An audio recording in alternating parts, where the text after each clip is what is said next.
Rubric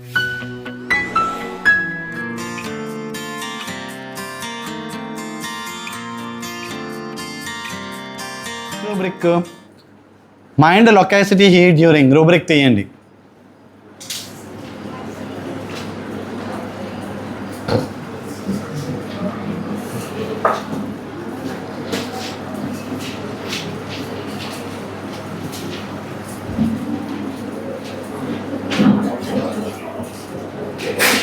mind loquacity heat during, అందులోను కూడా ఇందాక నేను మీకు చెప్పాను చూడండి, అందులోను కూడా ట్యూబర్కల్ ఉన్నది చూడండి. మ్యాక్సిమం ఇప్పుడు మీకు చెప్పే రూబ్రిక్స్ ఏవేవైతే ఉన్నాయో ఇవన్నీ కూడా నేను ట్రీట్ చేసిన కేసుల నుంచి తీసుకున్న రూబ్రిక్సే చెప్తున్నాను. మామూలుగా బుక్లను చూసి రాసినవి అయితే కాదు. మ్యాక్సిమం మెజారిటీ అన్నీ కూడా నేను ట్రీట్ చేసిన కేసుల నుంచే చెప్పిన రూబ్రిక్స్. నేను కేసుని ఎలా అర్థం చేసుకున్నాను అన్నదానికి చూసుకొనే మీకు చెప్తూ ఉన్నాను. So mind loquacity heat during, యాక్చువల్గా దిస్ రూబ్రిక్ నాకు ఇప్పుడు ఈ అండర్స్టాండింగ్ రావడానికి ముఖ్య కారణం దిస్ రూబ్రిక్. ఎందుకంటే ఒక పేషెంట్, మా ఫ్యామిలీలో పేషెంటే, మా సిస్టర్ వాళ్ళ పాపకి వాళ్ళు చెప్తూ ఉండేవాళ్ళు, ఫీవర్ వస్తే చాలు కంటిన్యూస్గా మాట్లాడుతూ ఉంటుంది. అలాగే it's not an irrelevant talk కాదు, నార్మల్గానే మాట్లాడుతూ ఉంటుంది. సో ఎప్పుడు జ్వరం వచ్చినా సరే అంతే, ఇంకా కంటిన్యూస్గా ఉదయం నుంచి రాత్రి వరకు అలా మాట్లాడుతూనే ఉంటుంది. ఏంటి what is this? So this happened around more than 20 years back. It's my beginning of my practice. నా ప్రాక్టీస్ బిగినింగ్లోనే వచ్చిన కేసు అనమాట ఇది. సో ఎందుకు వెంటనే immediately I referred the rubric. ఈ రూబ్రిక్ చూడగానే ఉన్న రెమెడీస్ అన్నీ చూడగానే, ట్యూబర్క్యులమ్ చూడగానే ఐ వాజ్ షాక్డ్. ఎందుకంటే మా ఫ్యామిలీలో రన్ అయ్యే ఈ ట్యూబర్క్యులర్ ట్రైట్స్ ఏవేవైతే ఉన్నాయి చాలా. సో ఆ ట్యూబర్క్యులర్ తత్వం ఈ పాపలో, ఈ చిన్న పాపలో ఈ రూపంలో ఎగ్జిబిట్ అవుతూ ఉందన్నమాట. సో దీన్ని మనం ట్రీట్ చేస్తే, దీన్ని మనం కరెక్ట్గా కనుక హ్యాండిల్ చేస్తే ఆ ఇంటర్నల్గా ఉన్న తత్వం ఏదైతే ఉందో ఆ తత్వాన్ని మనం తీయగలుగుతామని ట్రీట్ చేశాను. ట్రీట్ చేసిన తర్వాత తనకు వచ్చే ఫీవర్స్ ఏవైతే ఉన్నాయో ఆ ఫీవర్స్ అన్నింటిలో కూడా ఆ లొకాసిటీ ఫీవర్ డ్యూరింగ్ అనేది పోయిందన్నమాట. సో ఆ టెంపరేచర్స్ కూడా బాగా తగ్గిపోయి, సో ఆ తత్వం కూడా పోయింది. అంటే వాట్ ఇట్ డినోట్స్, సో ఇంటర్నల్గా ఉన్న మనం ఆ ట్యూబర్క్యులర్ నేచర్ ఏదైతే ఉందో దాన్ని మనం చాలా వరకు రిమూవ్ చేయగలిగాము అని అర్థం అన్నమాట. సో ఆ ఇంటర్నల్గా ఉన్న తత్వాన్ని బాగా అర్థం చేసుకున్నప్పుడే మనం పేషెంట్కి రైట్ రెమెడీస్ని మనం ఇవ్వగలుగుతాము. అదర్వైజ్ మనం రైట్ రెమెడీస్ని మనం ఇవ్వలేము, గుర్తుపెట్టుకోండి. నెక్స్ట్ పెరిస్పిరేషన్ ఈటింగ్ వెల్, ఇది కూడా చాలా మందిలో చూస్తూ ఉంటాం మనం. ఈ పెరిస్పిరేషన్ ఈటింగ్ వెల్ రూబ్రిక్ తీయండి. అందులో ఉన్న ఫస్ట్ గ్రేడ్ రెమెడీస్ అన్నీ ఇక్కడ రాసాము. అదేంటంటే తింటున్నప్పుడు బాగా చెమటలు పెట్టేస్తూ ఉంటాయి, చాలా మందిలో చూస్తాం, ఎక్కువ మందిలో చూస్తాం. సో అందులోని ఫస్ట్ గ్రేడ్ రెమెడీస్ కనుక చూస్తే కార్బో యానిమాలిస్, కార్బోవేజ్, క్యాలికార్, merc sol, nitric acid and sepia ఇవన్నీ చూడండి. తీసారా? సో ఈ సింపుల్ ఇది పేషెంట్ చెప్పని కూడా చెప్పరు మామూలుగా అయితే. ఇంకా వేరే అదర్ డాక్టర్ల దగ్గరికి ఇంకొక ఇంపార్టెంట్ పాయింట్ గుర్తుపెట్టుకోండి, ఫెనామినల్ సిమ్టమ్స్ అని మనం చెప్పుకునేవి ఏవైతే ఉన్నాయో వేటికి కూడా మిగతా ఏ అదర్ సిస్టమ్స్లోనే ట్రీట్మెంట్ ఉండదు. గుర్తుపెట్టుకోండి, దిస్ ఈజ్ సో ఇంపార్టెంట్. ఈ పాయింట్ చాలా చాలా చాలా ఇంపార్టెంట్. ఎందుకంటే వాటిని డిసీజ్ కిందే కన్సిడర్ చేయరు. డాక్టర్ గారు నాకు ఈ ఫోర్ హెడ్ బాగా ఆయిలీగా ఉందని ఏ డాక్టర్ దగ్గరికి వెళ్తారు, ఏ డాక్టర్ దగ్గరికి వెళ్తే దానికి ఏ ట్రీట్మెంట్ ఇస్తారు? సో ఇప్పుడు లేదా బాగా జ్వరం వస్తే చాలా ఎక్కువ మాట్లాడేస్తుందంటే ఏ డాక్టర్ దానికి ట్రీట్మెంట్ ఇవ్వగలరు? ఒక్క హోమియోపతిక్ ఫిజిషియన్ తప్ప no other doctor can give it. So ఈ phenomenal stage of the disease అని ఏదైతే మనం చెప్పుకుంటున్నామో దాన్ని ఒక్క హోమియోపతిక్ ఫిజిషియన్ మాత్రమే తగ్గించగలరు. మిగతా ఏ డాక్టర్లు కూడా దాన్ని అర్థం కూడా చేసుకోలేరు అన్నమాట. సో నెక్స్ట్కి వచ్చేసరికల్లా extremities, ulcer, foot, sole.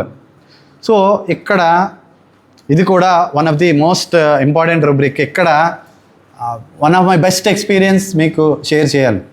So ఈ వన్ కేస్, ఈ case around aged 55 years old.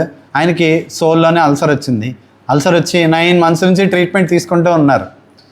He's a father of a MBBS doctor. So ఆయన అమ్మాయి she's an MBBS doctor. So ఆ అమ్మాయికి సివియర్ స్పాండిలైటిస్ ఉండేది. ఆ సివియర్ స్పాండిలైటిస్కి ఎంత అంటే కూర్చొని పీజీకి ప్రిపేర్ అవ్వడానికి కూర్చొని 5 minutes కూడా రాయలేరు, పడుకుని పోవాలి, అంత severe pain in neck. So all treatments అయిపోయి ఎక్కడా తగ్గలేదు. సో మా జూనియర్ ఎవరైతే ఉన్నారో వాళ్ళ ఫ్రెండ్ అనమాట. సో అలాగా వచ్చారు. వచ్చిన తర్వాత ఆ అమ్మాయికి ట్రీట్మెంట్ ఇచ్చాము. ట్రీట్మెంట్ ఇచ్చిన తర్వాత షీఈ్ కంప్లీట్లీ ఆల్ రైట్. ఆ స్పాండిలైటిస్ ఏదైతే ఉందో పూర్తిగా తగ్గిపోయింది. తగ్గిపోయిన తర్వాత షీ ఇన్సిస్టెడ్ హర్ ఫాదర్, వాళ్ళ ఫాదర్ని ఆవిడే ఫోర్స్ చేశారు. No you have to go for homeo treatment, మా ట్రీట్మెంట్ ఇంక పనిచేయదు, వద్దు, వేస్ట్, వెళ్ళమని చెప్పారు. వచ్చారు. వచ్చిన తర్వాత కేస్ షీట్ అంతా తీసుకున్నాము, కేసు అంతా రెపట్రైజ్ చేసాము. రెపట్రైజ్ చేసిన తర్వాత చాలా రెమెడీస్ వచ్చి జూనియర్స్ ఎవరైతే ఉన్నారో వాళ్ళతో డిస్కషన్ జరిగింది. సో ఏంటి ప్రిస్క్రిప్షన్, ఒకరు సల్ఫర్ చెప్పారు, ఒకరు క్యాల్కేరియా కార్బ్ చెప్పారు, అలా ఒక 2-3 అయినాయి అనమాట. సో ఇలాగా ఏ రెమెడీస్ వచ్చాయని అంటే ఈ రెపటరీలోని మొత్తం చూసుకుంటే ఒక 7వ ప్లేస్లోనో 8వ ప్లేస్లోనో ఒక రెమెడీ ఉంది. ఆ రెమెడీ ఇప్పుడు నేను మనం ఇప్పుడు చెప్పుకున్న రూబ్రిక్ ఏదైతే ఉందో ఆ రూబ్రిక్లో ఉన్న రెమెడీనే. సో మిగతా అన్ని సిమ్టమ్స్ తీసుకున్నా ఈ రూబ్రిక్ దీన్ని ఎలిమినేటింగ్ సిమ్టమ్ కింద మెయిన్గా తీసుకున్నాం. సో ఆ రూబ్రిక్ని కవర్ చేసిన ఆ రెమెడీ ఒకటి వచ్చింది. ఆ రెమెడీ ఏంటో ఎవరైనా గెస్ చేయగలుగుతారా? నేను ఈ ఇచ్చిన లిమిటెడ్ ఇన్ఫర్మేషన్తోనే ఇక్కడ మనకి ఉన్న రెమెడీస్ 3rd గ్రేడ్లో anantherum, calcarea, causticum, lachesis, phytolacca, పైపర్మెంతాల్, ruta, secale cor and sulphur. So 1st గ్రేడ్లో సెపియా ఉంది. 2nd గ్రేడ్కి వచ్చేసరికల్లా ఆర్సెనిక్ ఆల్బమ్ ఉంది. సో ఇప్పుడు మనం ఏ రెమెడీ వేయాలి ఎవరైనా ఎనీ గెస్?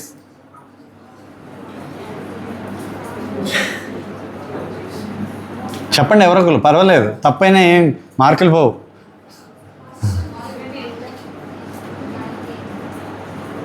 చెప్పండి. కాస్టికమ్ ఎవరు చెప్పారు? చెప్పండి. వై ఏంటి, బ్యాక్గ్రౌండ్ ఏంటి? Why Causticum? వై సెపియాకా ఎందుకు కాదు? లేదా లాక్సిస్ ఎందుకు కాదు? ఈవెన్ సల్ఫర్ ఎందుకు కాదు?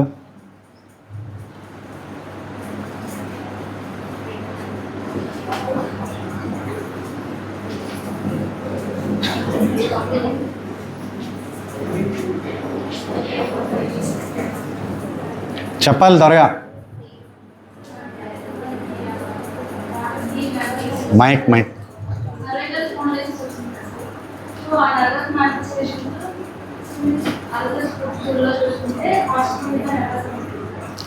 ఎస్. సో ఇక్కడ ఈవెన్ దో మనకి 3rd గ్రేడ్లో ఉన్న ఫ్యామిలీ టెండెన్సీస్ ఏమేమి రన్ అవుతున్నాయి. సో ఈయనలో ఉన్న గుర్తుపెట్టుకోండి, ఈయనలో ఉన్న సీరియస్ నర్వస్ నేచర్ ఏదైతే ఉందో అది వాళ్ళ అమ్మాయిలో ముందు బయటపడింది. వాళ్ళ అమ్మాయిలో సర్వైకల్ స్పాండిలోసిస్ రూపంలో బయటపడింది. ఇంకా ఈయనలో ఉన్న నర్వస్ నేచర్ ఏదైతే ఉందో అది ఇంకా బయటికి రాలేదు. ఆవిడకి స్పాండిలైటిస్ వచ్చిన తర్వాత ఈయనకి సోల్లో అల్సర్ వచ్చిందనమాట. So it's a clear cut case of ఆ నర్వస్ మేనిఫెస్టేషను, ఇంటర్నల్గా రన్ అవుతున్న నర్వస్ మేనిఫెస్టేషన్ను ఈయనకి ఈ అల్సర్ సోల్ రూపంలో బయటకు వచ్చిందనమాట. సో ఆయనకి మనం కాస్టికమ్ 3rd గ్రేడ్లో ఉన్న ఈ రూబ్రిక్లో 3rd గ్రేడ్లో ఉన్న Causticum 12 I think Causticum 12 1 dose వేసాం అంతే. కాస్టికమ్ 12 1 డోస్ అంటే ఎప్పుడు కూడా మేము ఓన్లీ 1 పిల్లే వేస్తాం యూజువల్గా కాదు, 1 పిల్లే వేస్తాం.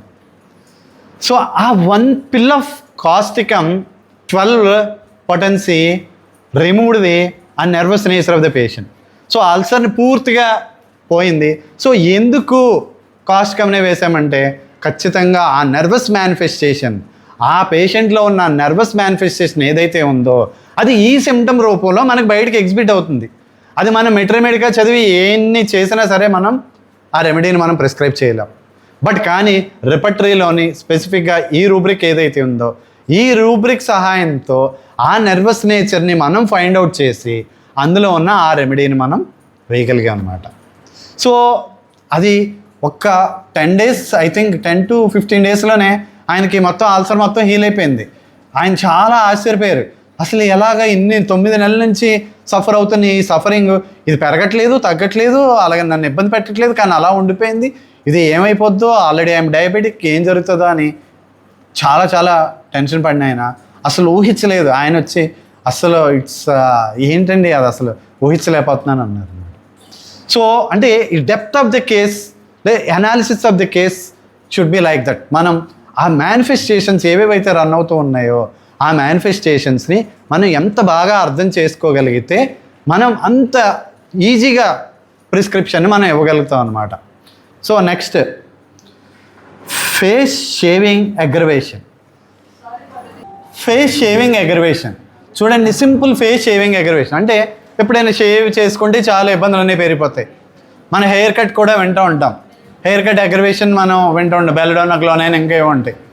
సో ఫేస్ షేవింగ్ అగ్రవేషన్లో ఉన్న రెమెడీని చూస్తే షాక్ అవుతాం అనమాట. అసలు ఏ ఇబ్బంది లేదు, ఎప్పుడైనా షేవ్ చేసుకుంటే నా ఇబ్బందులు పెరిగిపోతాయి. అదే వాటి వల్ల అంత ఇబ్బంది ఏమీ ఉండదు, బట్ కానీ ఎప్పుడైనా షేవింగ్ చేసుకుంటే ఆయన ఇబ్బందులు పెరిగిపోతాయి. సో ఫేస్ షేవింగ్ అగ్రవేషన్లో ఎంత డెప్త్ ఉందా, ఇంటర్నల్గా ఇంత సీరియస్ కాంప్లికేషన్ హిడెన్ అయి ఉందా. సో అందులో చూడండి, ఓన్లీ కార్బో యానిమాలిస్ ఉంది. సో కార్బో యానిమాలిస్ లాంటి సీరియస్ డీప్ యాక్టింగ్ రెమెడీ ఏదైతే ఉందో ఆ రెమెడీ మనకి ఇంటర్నల్గా ఉన్న డిసీజ్ని, ఆ వైటల్ ఫోర్సు ఈ సింపుల్ ఫామ్లోని మనకి ఎగ్జిబిట్ చేస్తూ ఉందన్నమాట. So when ever you refer A rubric, ఖచ్చితంగా ఆ రూబ్రిక్లో ఉన్న రెమెడీస్ ఏంటి, వాటి యొక్క నేచర్ ఏంటి, ఆ రెమెడీ యొక్క డెప్త్ ఏంటి, ఇవన్నీ మనం తెలుసుకుంటే తప్ప మనం రైట్ ప్రిస్క్రిప్షన్ని ఇవ్వలేము. బాగా గుర్తుపెట్టుకోండి. మెనీ ఏ టైమ్స్ మనకి మెట్రమెడికా క్లియర్గా ఉన్నప్పుడు ఒక డ్రగ్కి సిమ్టమ్స్ అన్నీ మనకు క్లియర్గా ఉన్నప్పుడు చాలా ఈజీ, బట్ కానీ అలా వచ్చే కేసులు 10లో 1-2 వస్తాయి, అంతకన్నా కష్టం. సో మిగతా కేసులన్నీ కూడా మనం అనాలిసిస్ చేసుకొని మనం ముందుకు వెళ్ళాల్సిన కేసులే. సో అప్పుడు మాత్రమే మనం బాగా అర్థం చేసుకోగలుగుతాం అనమాట. సో ఫేస్ షేవింగ్ అగ్రవేషన్లో ఉన్న కార్బో యానిమాలిస్, సో ఆ సిమ్టమ్ యొక్క డెప్త్ మనకి బాగా ఇండికేట్ చేస్తుంది అనమాట. సో ఆ simple symptom looks as if it is so simple, but కానీ the depth is so deep. గుర్తుపెట్టుకోండి. సో నెక్స్ట్, ఇప్పుడు ఇక్కడ genitalia female tumours ovaries cyst most common problem. మన మెజారిటీ ఆఫ్ ది ఫీమేల్స్లో, ఎస్పెషల్లీ గర్ల్స్ నుంచే start అయిపోతుంది, menarche నుంచే ఈ ప్రాబ్లమ్ స్టార్ట్ అయిపోతున్నాయి. సో చాలా కేసులు మనకు వచ్చే కేసుల్లో చాలామంది చెప్తూ ఉంటారు, బట్ కేసు ఖచ్చితంగా మెజారిటీ ఆఫ్ ది కేసెస్ అన్నీ వన్ సైడెడ్గానే ఉంటాయి. సిమ్టమ్స్ ఏమీ ఉండవు, పీరియడ్స్ రావట్లేదు అంతే, ఇంకే సిమ్టమ్స్ ఉండవు. బట్ ఏ సిమ్టమ్స్ ఉండవు అన్నప్పుడు మనం ఎలా అనలైజ్ చేసుకోవాలి, ఈ రూబ్రిక్లోనే ఉన్న డ్రగ్స్ని మనం ఎలా అనాలిసిస్ చేసుకోవాలి అన్నది మీకు చెప్తాను. So it will gives you more clear picture. So గుర్తుపెట్టుకోండి, చూడండి ఎపిస్, ఇందులో ఉన్న రెమెడీస్ మనకి 3rd గ్రేడ్లో cantharis, carbo animalis, merc sol, murex, prunus spinosa, rhododendron and thuja 3rd గ్రేడ్లోని ఉన్నాయి. సో 2nd గ్రేడ్కి వచ్చేసరికల్లా apis, bovista, bufo rana, colocynth, iodium, kali brom, lachesis, platina and rhus tox. So ఈ రెమెడీస్లోని మనం ఒక్కొక్క రెమెడీని ఏ తత్వాలకి మనం ఇవ్వాలి అన్నది మనం అర్థం చేసుకోవాలి. So first remedy apis mellifica 2nd grade remedy. So apis mellifica ఎప్పుడు ఇవ్వాలి, అపార్ట్ ఫ్రమ్, మనం గుర్తుపెట్టుకోండి, apart from modalities, strong modalities అవన్నీ లేనప్పుడు, మెయిన్గా చెప్తున్నాను నేను, అవన్నీ లేనప్పుడు కూడా మనం ఎలా ప్రిస్క్రైబ్ చేయాలి అన్నది మోర్ ఇంపార్టెంట్. సో ఎపిస్కి వచ్చేసరికల్లా ఆ స్ట్రోమస్ డయాసిస్ అది చెప్తారు మనకి, ఆ గ్లాండ్యులర్ నేచర్ అవన్నీ కూడా ఉంటాయి ఎపిస్ మెలిఫికాలోని. So not only that, severe heart patient మనకు తెలిసిందే, బట్ ఆ ఎఫినిటీ అండ్ ద ఓవరీస్ కూడా మనకి చాలా ఎక్కువగా ఉంటుంది. అంతేకాకుండా రైట్ సైడెడ్ నేచర్ కూడా చాలా ఎక్కువగా ఉంటుంది. సో ఇవన్నీ చూసుకొని మనం ఎపిస్ మెలిఫికాని మనం ఇవ్వాల్సి ఉంటుందన్నమాట. సో బ్యాక్గ్రౌండ్లో ఆ గ్లాండ్యులర్ టెండెన్సీస్ ఉండాలి. సో ఈ గ్లాండ్యులర్ టెండెన్సీస్ అంటే ఏంటి, మనకు తెలిసిందే, చిన్నప్పుడు బాగా టాన్సిలైటిస్ వస్తూ ఉంటుంది, recurrent tonsillitis, what it denotes? Recurrent టాన్సిలైటిస్లో మనం చూస్తే బెరైడోకార్ప్, క్యాల్కేరియా చాలా డీప్ యాక్టింగ్ రెమెడీస్ ఉంటాయి apart from acute remedies. So what it denotes? మన ఇంటర్నల్గా తర్వాత రాబోయే సీరియస్ గ్లాండ్యులర్ కంప్లైంట్స్కి మనకి టాన్సిలైటిస్తోనే స్టార్ట్ అవుతుంది. సో ఆ గ్లాండ్యులర్ తత్వాన్ని టాన్సిల్స్ రూపంలోనే మనకి వైటల్ ఫోర్స్ ఎగ్జిబిట్ చేస్తుంది. ఓకే, నాలో గ్లాండ్యులర్ నేచర్ ఉంది, ఆ గ్లాండ్యులర్ ఎఫినిటీ ఉంది, సో గ్లాండ్స్ ఇబ్బంది పడే సందర్భాలు ఉన్నాయి ఫ్యూచర్లో, సో ముందే జాగ్రత్త పడు అని మనకు చెప్తూ ఉందన్నమాట. సో టాన్సిల్స్ గుర్తుపెట్టుకోండి. సో ఆ టాన్సిల్స్ని ఎప్పుడైతే మన మందులతో ఎప్పుడైతే ట్రీట్ చేసుకుంటూ వెళ్తామో వాళ్ళలోనున్న ఆ గ్లాండ్యులర్ నేచర్ ఏదైతే ఉందో ఆ గ్లాండ్యులర్ నేచర్ని మనం చాలా వరకు మనం రిమూవ్ చేసిన వాళ్ళు అవుతాం అనమాట. సో ఎపిస్కి మనం అలా చూసుకోవాలి. బోవిస్టాకి వచ్చేసరికల్లా బోవిస్టా మెయిన్లీ మనం దాని మొడాలిటీని బేస్ చేసుకొని ఇవ్వాల్సి వస్తుంది యూజువల్గా. బోవిస్టాలో మెన్స్ట్రువల్ మొడాలిటీ ఏంటి? Menses more at night. సో ఆ మోరెట్ నైట్ ఆ పెక్యులారిటీ ఉన్నప్పుడు మనం బోవిస్టాని మనం ప్రిస్క్రైబ్ చేయొచ్చు. బ్యూఫోరానా మనందరికీ తెలిసిందే. బ్యూఫోరానా లాంటి రెమెడీ గుర్తుపెట్టుకోండి కాన్స్టిట్యూషనల్గానే ఇవ్వాల్సి ఉంటుంది. ఆ బ్యూఫోరానాలో ఉన్న తత్వం, ఆ ఎంబెసైల్ నేచరు అవన్నీ మనం బాగా అర్థం చేసుకుంటేనే కానీ బ్యూఫోరానా లాంటి రెమెడీని మనం ప్రిస్క్రైబ్ చేయలేం. నాట్ ఓన్లీ దట్ ఆ సెక్షువల్ సిమ్టమ్స్ అవి కూడా ఇస్తారు.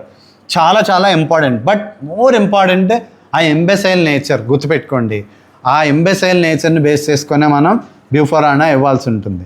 Next cantharis and carbo animalis. Cantharis తెలిసిందే, చాలా అగ్రెసివ్గా ఉంటాయి సిమ్టమ్స్ అన్నీ కూడా క్యాంథారిస్ ఇవ్వాల్సి వచ్చినప్పుడు. సో అగ్రెసివ్గా ఉన్నప్పుడు క్యాంథారిస్ ఇండికేట్ అవుతుంది ఎక్కువగా. నెక్స్ట్ కార్బో యానిమాలిస్, ఆ క్యాన్సరస్ నేచర్ ఫ్యామిలీలో రన్ అయ్యే ఆ క్యాన్సరస్ నేచర్స్ని చూసుకొని మనం కార్బో యానిమాలిస్ని ఇవ్వాల్సి ఉంటుందన్నమాట. నెక్స్ట్ కోలోసిన్, సింపుల్ కోలోసిన్, చాలా use to wonder why colocynth was given.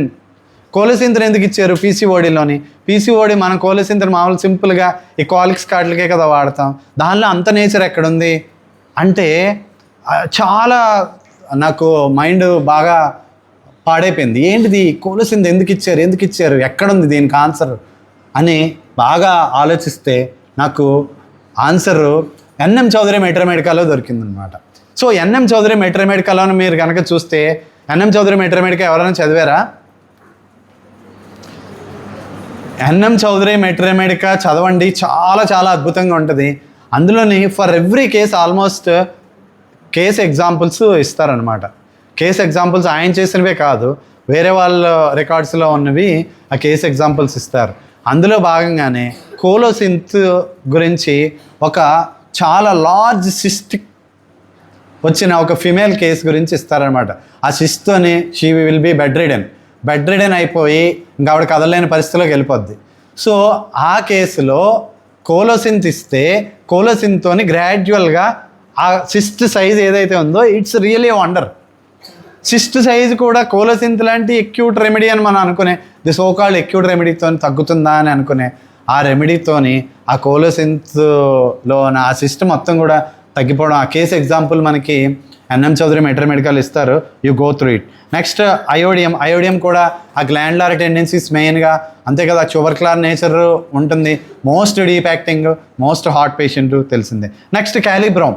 So ఈ క్యాలిబ్రోమ్ ఎక్కడిచ్చారు మీరు? ఫీమేల్ సిమ్టమ్స్లోని మీరు మెట్రోమెడికల్లో చదివితే ఎక్కడ అంత రెలవెంట్గా మనకి ఈ రూబ్రిక్ సంబంధించిన మనకి ఎక్కడ అనిపించదు. బట్ కానీ ఆ nervous nature, serious nervous nature of the patients ఏదైతే ఉంటుందో అది it is exhibiting in the form of polycystic ovaries అనమాట. సో ఒకళ్ళకి క్యాన్సరస్ టెండెన్సీ ఉన్న వాళ్ళకి పీసీఓడి కిందే ఎగ్జిబిట్ అవుతుంది, ఒకరికి నర్వస్ నేచర్ ఉన్న వాళ్ళకి పీసీఓడి రూపంలోనే ఎగ్జిబిట్ అవుతుంది, ఒకరికి గ్లాండ్యులర్ టెండెన్సీ ఉన్న వాళ్ళకి పీసీఓడి రూపంలోనే ఎగ్జిబిట్ అవుతుంది. అంటే ఇక్కడ మనకి మేనిఫెస్టేషన్ ఒక్కటే, బట్ కాజెస్ రకరకాలు అవ్వచ్చు అనమాట. మన పర్టిక్యులర్ పేషెంట్లో ఏ కాజెషన్ వలన, ఏ బ్యాక్గ్రౌండ్ వలన ఈ పేషెంట్లోని పీసీఓడి డెవలప్ అయింది అన్నది మనం అర్థం చేసుకొని ఆ ప్రిస్క్రిప్షన్ మనం ఇచ్చినప్పుడే ఆ పేషెంట్కి బాగా మనకి తగ్గుతుందన్నమాట. నెక్స్ట్ లాక్సిస్లో కూడా లెఫ్ట్ సైడ్ నేచర్ అది ఎక్కువగా ఉంటుంది. అది కాకుండా లాక్సిస్లోని ఎలెన్స్కీ నోట్స్లో ఒక మెన్స్ట్రువల్ సిమ్టంలో ఒక మోస్ట్ పెక్యులర్ సిమ్టమ్ ఇస్తారు. ఇది ఎందుకు ఇచ్చారా అని అనిపిస్తుంది. ఎవరైనా చెప్తారా? మెన్సెస్ ఎట్ రెగ్యులర్ టైం అంటారు. So menses at regular time కూడా డిసీజ్ ఏంటి? రెగ్యులర్ టైం అన్నది కూడా డిసీజ్లో కన్వర్ట్ చేయాలా? అది కూడా ఉందా? ఎంత ఆశ్చర్యకరంగా ఉంటుంది. సో ఎందుకు ఇచ్చారు? ఎప్పుడైనా ఆలోచించారా? So menses at regular time అంటే వాళ్ళకి ఇంటర్నల్గా యూట్రైన్ డిరేంజ్మెంట్స్ ఎన్ని ఉన్నా కానీ వాళ్ళకి మెన్సెస్ మాత్రం రెగ్యులర్గానే వస్తుంది. వాళ్ళకి పీసీఓడి ఉండండి, లార్జ్ హెమరేజిక్ సిస్ట్ ఉండండి, లేదా యూట్రైన్ ఫైబ్రాయిడ్ ఉండండి, ఎంత సీరియస్ డిస్టర్బెన్స్ ఉన్నా మామూలు యూజువల్గా జరిగేది ఏంటి? ఏ పేషెంట్లోనైనా ఏ చిన్న ఇష్యూ ఉన్నా కానీ ఇంటర్నల్గా వాళ్ళకి మెన్స్ట్రల్ ఇర్రెగ్యులారిటీస్ వచ్చేస్తాయి. బట్ కానీ అలా రాకుండా ఇంటర్నల్గా ఎంత కాంప్లికేషన్ ఉన్నా కానీ మెన్సెస్ మాత్రం రెగ్యులర్గా వస్తుంది. సో అందుకే మనకి ఎలెన్స్ కీ నోట్స్లో మెన్సెస్ ఎట్ రెగ్యులర్ టైం అనేసి మనకి ఇవ్వడం జరిగిందనమాట. సో నెక్స్ట్ మెర్క్సాల్ ఆ సిఫిలిటిక్ నేచర్, మళ్ళీ రైట్ సైడెడ్నెస్, మ్యూరెక్స్కి వచ్చేసరికల్లా ఆ సెక్షువల్ సిమ్టమ్స్ చాలా ఇంపార్టెన్స్ ఇవ్వాలి. అది కాకుండా మైండ్ సిమ్టమ్స్కి కూడా చాలా ఎక్కువ వాల్యూ ఇవ్వాలి. నెక్స్ట్ ప్లాటినా మన అందరికీ తెలిసిందే. ఆ mind symptoms not only that ఆ ఓవర్ సెన్సిటివ్నెస్కి చాలా ఎక్కువ వాల్యూ ఇవ్వాలి. సో ఈ ఓవర్ సెన్సిటివ్నెస్ ఎక్కడి నుంచి వస్తుంది? ఆ ప్లాటినాలో ఉన్న ఓవర్ సెన్సిటివ్నెస్ ఎక్కడి నుంచి వచ్చిందంటే వాళ్ళకి సీరియస్ నర్వస్ డిజార్డర్స్ రన్ అవుతూ ఉంటాయి ఫ్యామిలీలో. సో ఆ నర్వస్ డిజార్డర్స్లోనే వస్తుందన్నమాట ఈ ఓవర్ సెన్సిటివ్ నేచర్ అన్నది. Next prunus spinosa, rhododendron and rhus tox and thuja. So ఈ ప్రోనస్ స్పైనోజాలో స్పెసిఫిక్ సిమ్టమ్స్ ఉంటాయి చూడండి. ఆ పెయిన్కి సంబంధించినవి అవి చాలా స్పెసిఫిక్గా ఉంటాయి. నెక్స్ట్ రోడోడెండ్రాన్లో కూడా రొమాటిక్ నేచర్ ఉంటుంది. Even rhus tox we will wonder. So rhus tox ఎందుకు ఇచ్చారు ఇక్కడ? పీసీఓడిలో రస్టాక్స్ ఎందుకు ఇచ్చారు అన్నది చాలా రోజులు నాకు అర్థం కాల, చాలా బుర్ర కొట్టుకున్నట్టు ఉన్నా. ఎందుకు రస్టాక్స్? అది కూడా సెకండ్ గ్రేడ్లో ఇచ్చారు. సెకండ్ గ్రేడ్లో ఎందుకు ఇచ్చారు? ఏ కండిషన్లో ఇవ్వాలి? రస్టాక్స్కి సంబంధించిన మెన్స్ట్రల్ సిమ్టమ్స్ మనకి అంత ఎక్కువగా మనకు కనపడవు. మెన్స్ట్రల్ సిమ్టమ్స్ మరీ ఎక్కువేమి ఇవ్వరు మెడికల్లో చదివితే. సో పేషెంట్లకి మనం ఎలా ఇవ్వాలి అంటే బాగా గుర్తుపెట్టుకోండి, ఆ రొమాటిక్ నేచర్ ఫ్యామిలీ హిస్టరీలో ఆ బాగా రొమాటిక్ నేచర్ ఉండి బాగా జాయింట్ పెయిన్స్ అవి చాలా మందిలోని ఉన్నప్పుడు ఆ నేచర్ మనకి వేళ్ళలో పీసీఓడి రూపంలో ఎగ్జిబిట్ అవుతూ ఉంటాయి అన్నమాట. సో మనం ఒక్కొక్క రూబ్రిక్లో ఉన్న రెమెడీని this way if we analyze the remedy rubric, ఆ రూబ్రిక్లో ఉన్న రెమెడీస్ని మనం ఇవి ఏంటి, నర్వస్సా, బిలియస్సా, లేకపోతే ఇదా మన టెంపర్మెంట్స్ చదువుకున్నది కానీ ఆ నేచర్ ఆఫ్ ది డిసీజ్ కానీ ఇవన్నీ మనం ఎంత బాగా అర్థం చేసుకుంటే మనం ప్రిస్క్రిప్షన్ని అంత ఈజీగా మనం ఇవ్వగలుగుతాం అన్నమాట.